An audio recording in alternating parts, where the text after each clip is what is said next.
Hey everybody, and welcome to Bright Founders Talk at Tami. Tami is an international software development company that designs, builds, and delivers software for sustainable businesses and promising startups.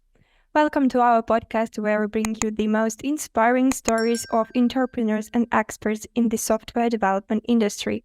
Each week, we interview successful leaders who share their unique journeys and valuable insights. I'm happy to introduce our today's guest speaker, who is Timothy Martens. He is Chief Information Security Officer at Altos. Hello, Timothy. How are you? Hello, Alexandra. I'm doing well. Thank you for the introduction and happy to be here in the podcast. Yeah, we are also pleased that you find time to join us today. And just before we dive into the insightful questions about your entrepreneurial journey, about your career, let's kick things off with some creative and icebreaking questions to get to know you on a more personal level. My first question, if you weren't in the field of cybersecurity, what other career paths would you have pursued and why? If I weren't in cybersecurity, well, let me maybe turn that question around because I think 5-6 years ago I actually did a career switch. So I was not always in cybersecurity my entire career. So actually I started as a police officer when I was 20 years old. So I worked as a police officer as from then. But I came in touch with hacking files, hacking assignments, also with fraud, and it came to my attention. I was triggered by it. So that was really one of the motivators that I thought maybe cybersecurity is an interesting world for me to further explore. Mhm. And when I did a deep dive as a police officer into that, at the moment 5 years later, I decided, well, I take my chances and I will move into the cybersecurity world as a CISO.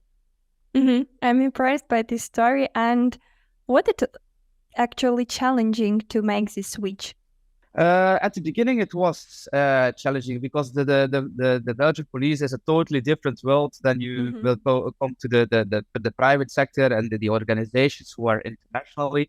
So I really needed to learn to be less strict about things and sugarcoat more in my communication. That was really one of the first things that I noticed. I was too direct.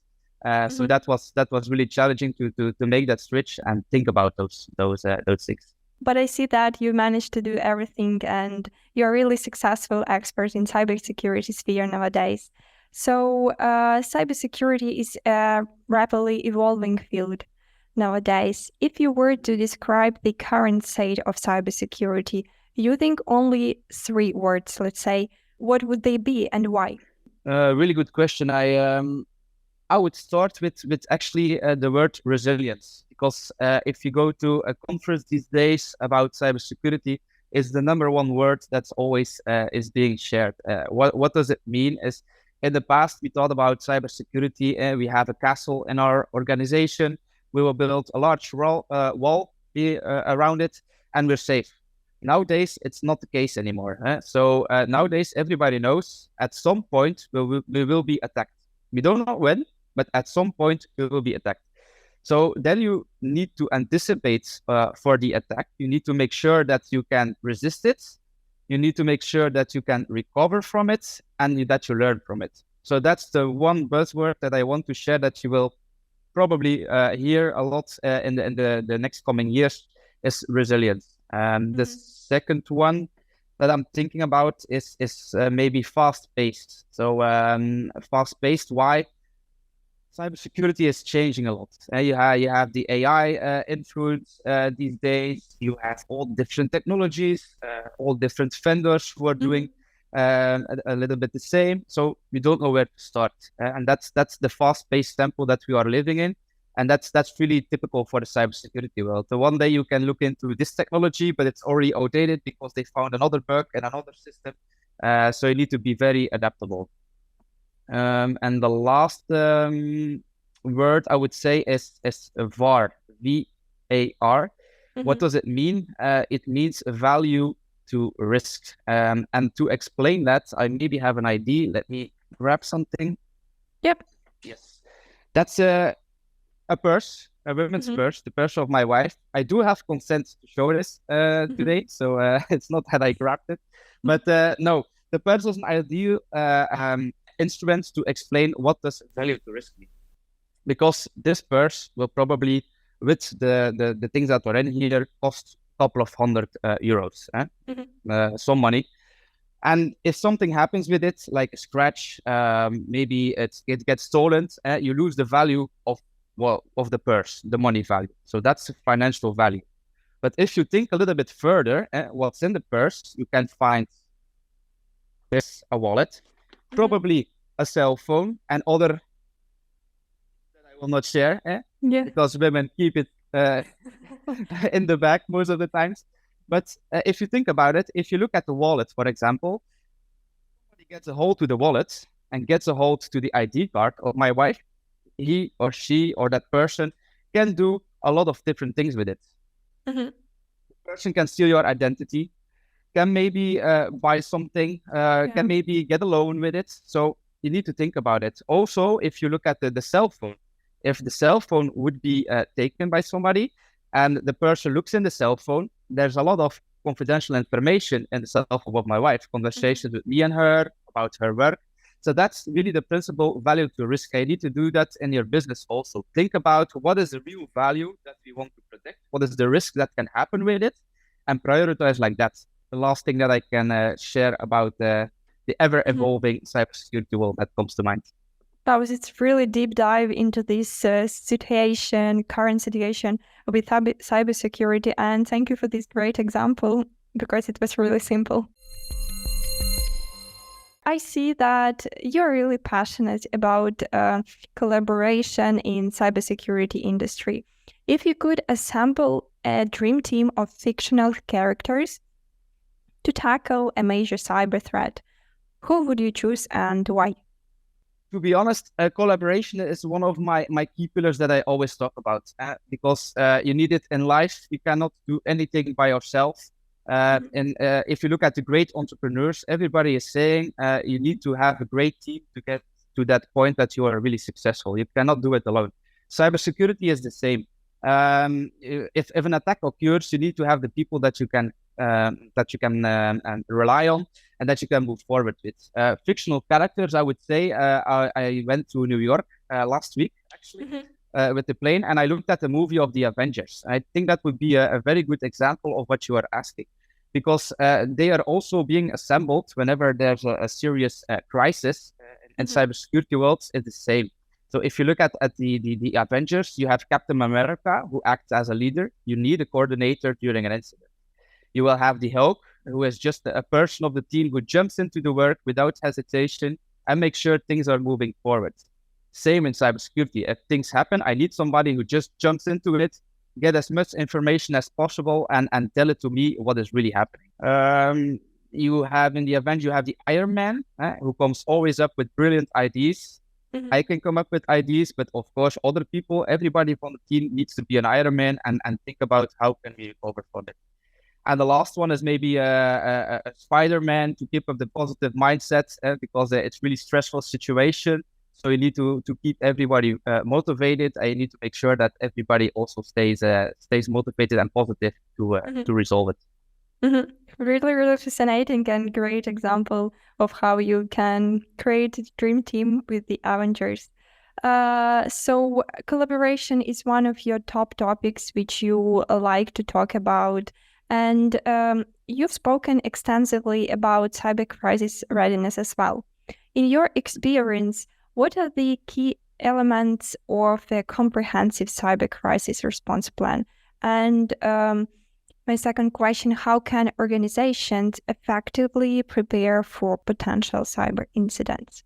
It's actually a question that I receive a lot because a lot of organizations are well aware that there is a threat, but don't know how to really prepare for it. And I think the thing there is that keep it simple. If you look at the crisis response plan, I have seen response plans of more than 70 pages. If you would need to deep dive in it during an incident, that's too much. You will lose a lot of time to really know what I need to do.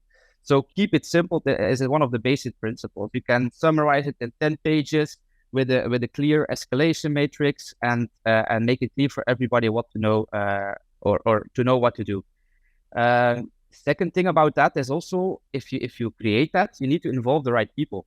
Mhm. If I would decide what to do and not involve anyone, nobody in the organization would know what to do. So it starts at top management. You need to get their attention. They need to be aware of what their responsibilities are, what they need to do when an incident happens. It can be very simple. Like in one of my organizations where I work for, what we do there is we know when something happens, we have like a war room. It's just a meeting room, and we know we need to go to that room all together in a really large plan. You have a flow that we need to follow, and everything is offline. We know what to do. That's one example of keeping the right people informed. A checklist, an information sheet is also very useful. So if you have like a really just a one-page checklist, think about this. When something happens, maybe an information sheet about telephone numbers, locations of offices, very easy things to remember, but that you don't think about when the fire is there. For example, alarm codes is also one of them, just to make your life easier. Because if you're in a stressful situation, you will not think about those things, and you will be very frustrating if you cannot find the right information. And last but not least, I would say test your plan, keep testing it every year, multiple times a year with different audiences, so everybody knows really good when something happens, who they can reach out to, and what their responsibilities are. Yes, and it's really important even in just entrepreneurial journeys. At the beginning, we've already discussed the current situation about cybersecurity, and I wanted to touch the topic about AI. As AI continues to advance, it also presents new opportunities and, of course, challenges in the field of cybersecurity. How do you see AI shaping the future of cybersecurity, and what are some potential risks we should be aware of? Yeah, it's a really hot topic today with the ChatGPT type of toolings you have. Everybody is talking about AI, and I do believe it's the future. There's many people who are talking about this subject. Also in cybersecurity world, it's a very important topic. AI will be important in almost everything in our lives in the future. The general understanding about AI and cybersecurity is that we should embrace it, but also be careful for it. Meaning, if you have like AI type of tool, ChatGPT, the most known one, and you put the data in there, you don't know what happens with your data. So if you give in company data and they are using it to feed the tool to learn, or they are using it to share information with other people who are asking questions, you don't know. So that's a huge risk that everybody needs to be aware. Those toolings, there is no law about it. It's not controlled. You don't know in front where your data will be stored. Be careful with what you put in there. And on the other hand, in the cybersecurity world, it's a bit a war of AI. What do I mean? A war of AI? Well, attackers will use it in their benefit. They will use a ChatGPT, but also automated AI tooling to perform attacks to make their lives easier. On the defense side, me as a CISO, I also want to use AI tooling to protect us, that they can detect behavior instead of just normal antivirus signatures. They need to detect behavior. That's AI tooling. So it's conflicting. The attackers are using, we are using to defend. So we're really excited to see who wins there. But that's indeed what is happening right now. We've covered a lot of topics, I can say, and as a keynote speaker, you have covered various topics related to cybersecurity. And actually, which topic do you find most challenging to address, and why? Yes, I indeed speak a lot about cybersecurity during keynotes with real life audiences, which I like to do a lot. And one of my main topics where I discuss a lot about is the CISO at the boardroom, which means that 5 to 10 years ago, there was no discussion. The CISO was just a person in the IT environment, was not invited to the boardroom, so you had limited influence there. Now we are 5, 10 years further, and now a lot is happening from that case. So where it was not happening before, now CISOs are invited to the boardroom, and they are invited to have that discussion on C-level with persons who normally discuss numbers, who discuss financials. So you need to adapt there. So that's a challenging topic. Why? Because you cannot expect as a CISO, if you are invited, they will just applause for you and say, welcome, here's everything. You need to prove yourself. So you need to also adapt as a CISO on your communication, on how you talk on that level with those people, because most of those people are not technical. So you need to translate everything to the business aspect. So you need to bring new strategic perspective, be a fresh wind, like I always say. What I can share also there is I really like to listen and view interviews with Simon Sinek, a well-known speaker about leadership. And one of his famous quotes is, leadership is not a license to do less, it's a responsibility to do more. And that resonates a lot with me, with the job that I'm doing, because if I think about being invited to the boardroom, I need to also put the effort in it. I need to ask them questions. I need to understand the priorities that they have, and not just expect that everything will come by itself. And have you actually found the reasons why it was like this, that CISO at just 10 years ago, they weren't invited to the boardroom? On the board level, it's an island mainly. Yeah, they don't like to invite people in that island. It's most of the times you find the same roles. You have the CFO, it's financially driven, the CEO, other C-level type of roles. And they thought if we invite the CISO, it will be technical. They will come with, okay, this asset of us, this server is vulnerable to this and this, we will not understand. So we needed to make a switch. So 5 years ago, all the CISOs were telling, security is not an IT problem, it's a business problem. So we need to talk with them. If this happens, no, and the business can be interrupted, and that would be this for our customers, and you need to think about this. So you need to be a translator of risks rather than coming with technical details. You need to build your story, involve them, and talk with them on the strategic level that they expect. I have no idea about such situation regarding CISO, and just in 10 years, I'm not lucky. I'm happy that such shift was taken. And we've mentioned a lot of time about risks. And I just wanted to ask you, what is your approach to risk taking? Well, the first thing is value to risk, which I already explained. But I think the first thing you need to know in an organization is what are our crown jewels? What are our main, most important assets, most important information that we want to protect? That's where it all started. If you know what you want to protect, what is important for you, the most important, you can act on it. You can define, okay, what can happen with this? And if something happens, what can you do with it? So if you then have the list of this is our crown jewels, this is what can happen, you prioritize following a matrix that you define. And then you go to the boardroom and you say, okay, we have that many critical risks. What do you want to do with it? Do you want to accept it? It can be that the board says, okay, we know, we accept the risk, sign off. Or do we want to put money on the table to do something about it? And that's the approach that I always take. So I'm not the owner of a risk. That's the asset owner and also the board, because they need to take decisions. It's not my money, it's the money of the organization. So if they know this is a risk, they can take action of it. My job is to tell them where the risks are. And what is the hardest part for you as being CISO? For me, I think it resonates to the very start that I did in the CISO work, because I was very young. I was 25, 26 years old when I had my first CISO role. And to really take up that role when I was that young, it was very challenging because you need to bring trust to the management, to the organization, to the board level, that you have things under control. As a young guy, they are mainly looking at you, such a young guy, what you will tell us? How can you know? So that was my main challenge to be the successful person as I am now, is that I need to prove that I'm really good on the executive communication.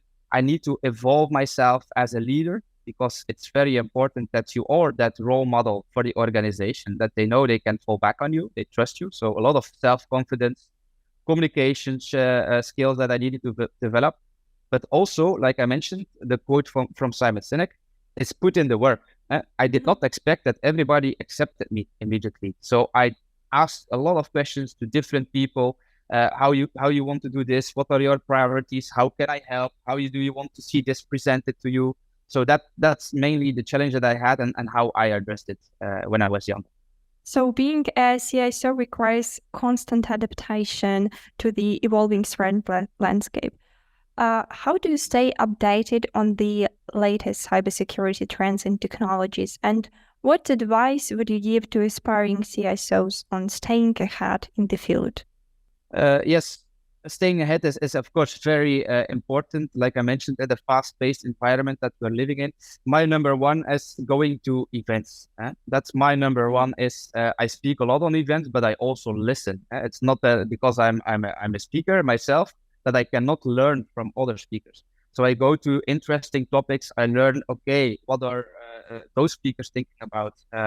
Talk with vendors. What is the newest technology that they developed? How can it help us in our organization?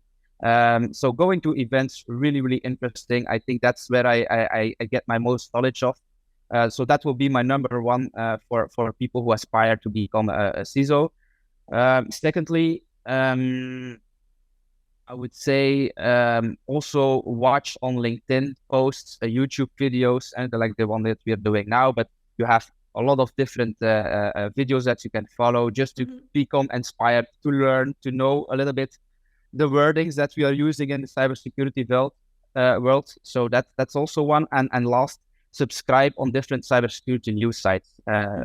Become the person that knows in front or at the moment what is happening. If there is a large incident, follow the news, know what happened, know how it came, what the root cause was, and just follow, be in the community and learn from each other.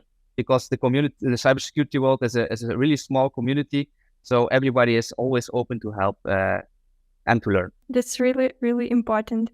And you've mentioned a lot of tasks which, for example, a young CISO need to do. And I believe that there is your day-to-day life. And actually, is it hard to combine for you your work in the C-level and also to be a speaker and, let's say, your just free time, personal life? It's really hard for me. Indeed, it's always balancing between both worlds, between your private life, your work life. So that's, I think, being an entrepreneur, that's already challenging, and being in the cybersecurity world even more, because an incident can happen without a warning. So it can happen even if you are having dinner with your family, if you are doing a trip to New York, for example. A lot of can happen. So that's really challenging, of course, to find a balance between everything. Actually, like a couple of weeks ago, I was on my way to Brussels, which is for me a 2-hour drive sometimes from my home, and suddenly I got a phone call from my wife saying, "Okay, our youngest child needs to go to the hospital." So then, what do I need to do? You need to balance. I was to a board meeting, so I need to explain something happened. So you need to constantly switch between both worlds. So that's indeed the hard thing, but it makes it also dynamic. I was a policeman because I like action. I like a job that's not normal, not the repetitive tasks that you have each day, and that I can also find back in the cybersecurity world, of course. And only last question from my side regarding what is really important for companies, the most important factor, let's say, for the development. Can it be innovation and fresh ideas, execution and strategy, or let's say a good risk approach? I would say definitely a combination of all three, but I think the execution and strategy, it's where it starts. If you want to really prepare yourself as a company to be that resilient, as I mentioned, you need to have a strategy. You need to know, okay, how we will work together to grow maturity. which is the organization structure we need, because people are the most important. And cybersecurity, we always say the human factor is key. It always starts with people. So you need to think about the strategy. How will we train them? How will we know that they know what to do when something happens? But that's through all levels of the organization. And then, of course, you need to have a framework to build on. You need to know what to do. And that's the risk management. That's then certain frameworks that are known in cybersecurity world that you can follow to put in that management system in place. So the strategy, I would say, is the most important thing to start with. Thank you, Timothy. It was great having you as a guest, and we hope to have you back again in the future to our studio. Thanks for coming and covering a lot of important topics about cybersecurity. My pleasure. Like you will see on my LinkedIn page, I like to inspire people to come to the cybersecurity world, to have a look at the CISO role, because we need them. And that's really the leader that I want to be. So thank you again for this opportunity. And it was my pleasure to be here. Thank you. Wish you all the best. Thank you.